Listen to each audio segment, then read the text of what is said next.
Assalamualaikum warahmatullahi wabarakatuh. Halo semuanya, perkenalkan namaku Evi Abadi dari Program Studi Informatika dengan NIM 2411058. Di sini saya akan mempresentasikan tugas take home yaitu analisis kompresif Django Framework. Langsung saja, yang pertama ialah kita masuk ke dalam pendahuluan.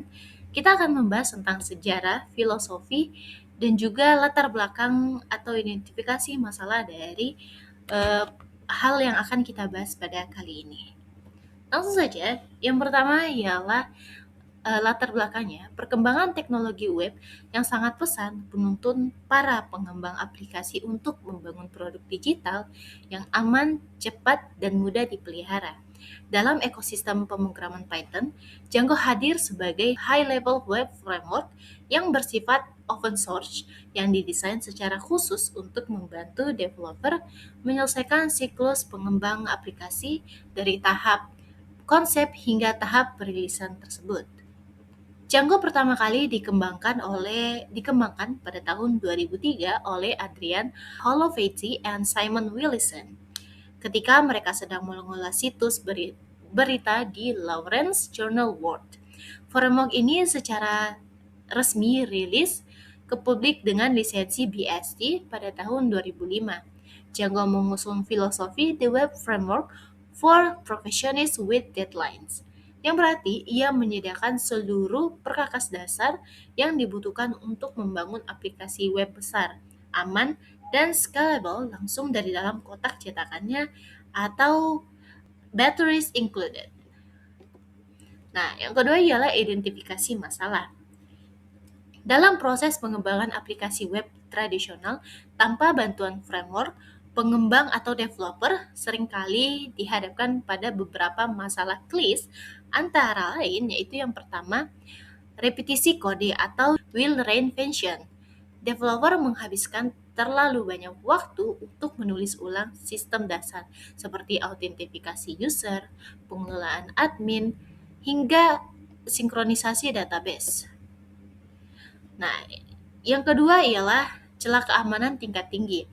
Aplikasi web rentan terhadap serangan cyber yang populer seperti SQL injection, cross-site scripting or XSS, cross-site request forgery or CSRF, dan click checking jika sistem proteksi ditulis secara manual.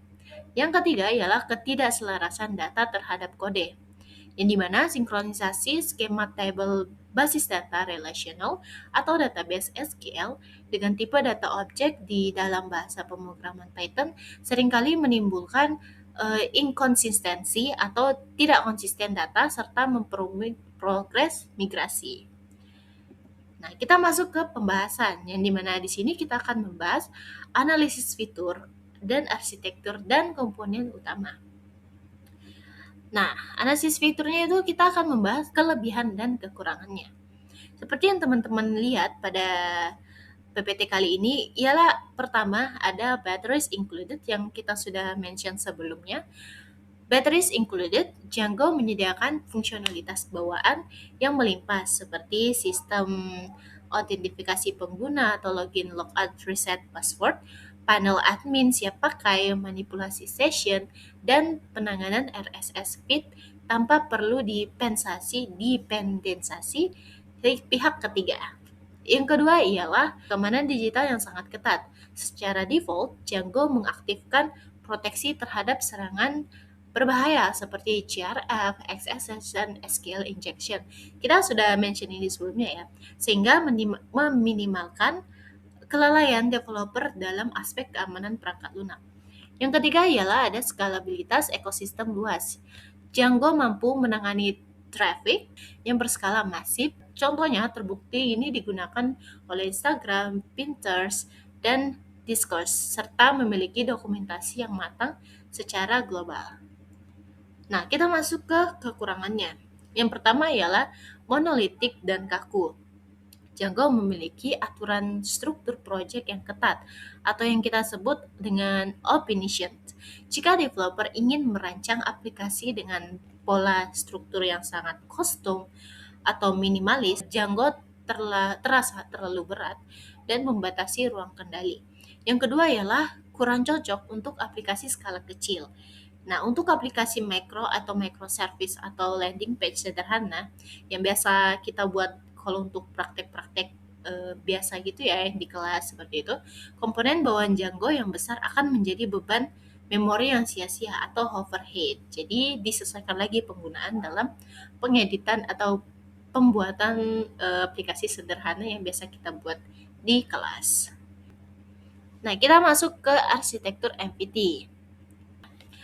Meskipun secara konseptualitas Django dipengaruhi kuat oleh pola arsitektur klasik MVC atau model view controller, Django mengimplementasikan variasi arsitektur yang dikenal dengan sebutan MVT atau model view template. Nah, seperti yang teman-teman lihat pada PPT kita kali ini, model yang pertama ialah berperan sebagai jembatan data. Nah, bagian ini mendefinisikan struktur database relasional serta aturan validasi data aplikasi berbasis objek Python. Yang kedua ialah view, bertindak sebagai pusat logika bisnis. View itu menerima HTTP request, mengambil atau memproses data melalui model dan menentukan data apa saja sih yang akan dikirimkan ke pengguna. Yang ketiga ada template, yaitu mengurusi presentasi visual halaman web atau front end. Template itu berupa file HTML yang disisipi oleh sintak khusus atau Django Template Language untuk merender data dinamis secara aman. Nah, kita masuk ke komponen utama Django. Ya, Django memiliki 4 fondasi komponen utama yang menyusun jalannya aplikasi. Yang pertama ada URL dispatcher atau routing. Nah, sistem pemetaan bersih URL berbasis regular expression atau regex yang mengerahkan sebuah HTTP request menuju fungsi view yang tepat. Yang kedua ialah Django Admin Interface atau panel administrasi berbasis web yang otomatis dibuat berdasarkan struktur model kita. Nah, memungkinkan proses CRUD atau read, update, and delete data secara instan tanpa membuat tampilan admin manual. Nah, yang ketiga ialah ada middleware. Nah, ini lapisan hook ringan tingkat rendah yang memproses permintaan atau request atau tanggapan atau respons secara global sebelum menyentuh fungsi ini di view. Fungsi inti di view, maaf. Yang terakhir adalah Forms Framework. Nah, alat bantu kuat untuk menangani pembuatan form HTML, melakukan validasi keamanan data, masukan pengguna, serta mengonversinya menjadi objek data Python yang aman. Nah, kita masuk ke Django ORM versus SQL.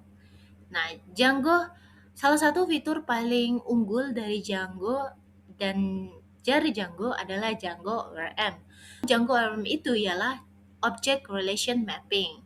Nah, komponen ini memungkinkan pengembang berinteraksi, memanipulasi dan melakukan query ke database SQL menggunakan sintaks objek murni Python tanpa perlu menulis sintaks SQL manual.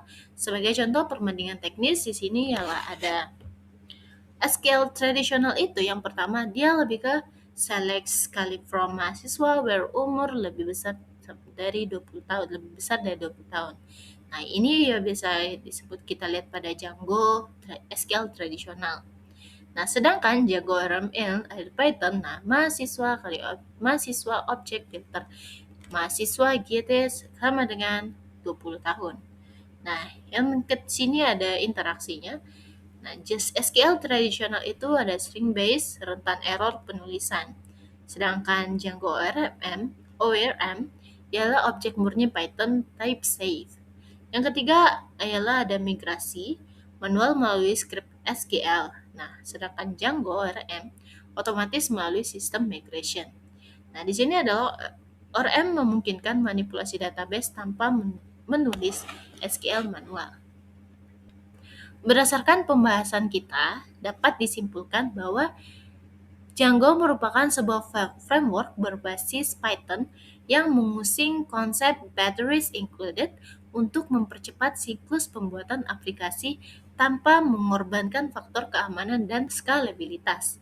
Melalui penerapan pola arsitektur MVT atau model view template, Django berhasil memisahkan fungsional manajemen database, pengelola logika bisnis, serta komponen antarmuka pengguna secara modular. Kehadiran Django ORMM juga menjawab tantangan integrasi data relasional dengan menyederhanakan komunikasi database ke dalam siklus sintaks bahasa pemrograman objek yang humanis dan portable terhadap berbagai mesin basis data. Nah, berikut adalah contoh sederhana implementasi framework Django menggunakan arsitektur MVT atau model view template yang telah kita bahas sebelumnya. Nah, contoh ini ialah fitur sederhana untuk menampilkan daftar mahasiswa dari database ke halaman web. Dalam Django, kode tidak ditulis dalam satu file tunggal atau misalnya cuma hanya di dalam file mahasiswa HTML atau model PY dan sebagainya. Tapi harus terbagi seperti ini. Nah, kode ini melainkan harus dipisah berdasarkan fungsinya. Nah, ini kan sudah kita pisah tadi nih. Nah, ini itu yang pertama adalah models. Nah, file ini atau models PY. Nah, pada file ini itu mempresentasikan tabel di dalam database atau database layar. Nah, Django ORM akan mengubah kode Python ini menjadi tabel SQL secara otomatis.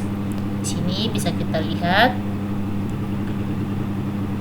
import model from Django database, import models, kelas mahasiswa models, dan sebagainya, terus sampai di sub titik name.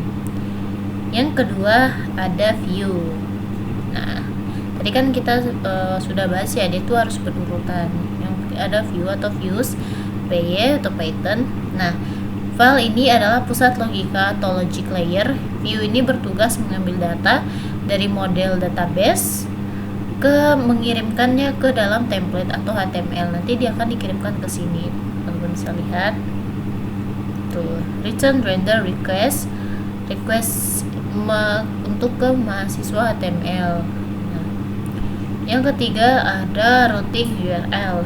Di sini kita langsung taruh URL PY. Nah, file ini bertugas mengarahkan halaman web URL yang diketik pengguna ke fungsi views yang tepat. Tadi kan kita ingin membuat suatu file project sederhana ya berbasis untuk ke database ke halaman. Nah, ini teman-teman bisa lihat kodenya. Kemudian ada template. Nah, di sini kita nggak taruh template HTML tapi langsung aja mahasiswa.